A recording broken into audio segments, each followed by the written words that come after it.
కలలో కలవరమై కలవరమో వరమే అవ్వగా.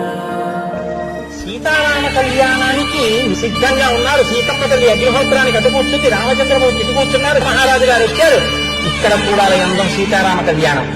శివశాస్త్రి చూపించండి అన్నారు. జయతు జయతు రుద్ర అభయ విజయ భద్ర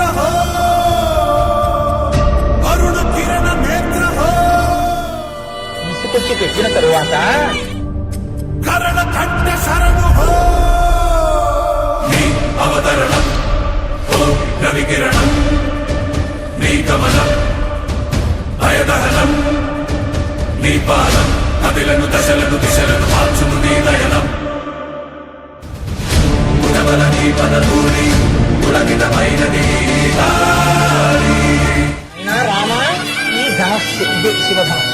ఈ ధనస్సు చూశాను, నా చేతితో ముట్టుకుందాం అనుకుంటున్నాను. ముట్టుకుని పైకెత్తి ఎక్కువ పెట్టాలనుకుంటున్నాను.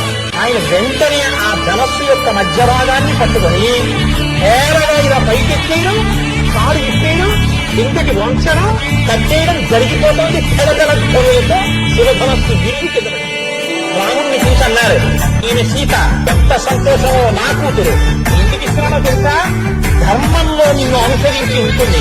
నేను వివాహములకు పూర్వం చేసిన నోములని మంచి భర్త కోసం, వివాహం తర్వాత చేసే వ్రతాలన్నీ నీ యొక్క అభ్యున్నతి నీడ అనుసరించినట్టు నిన్ను అనుసరిస్తుంది.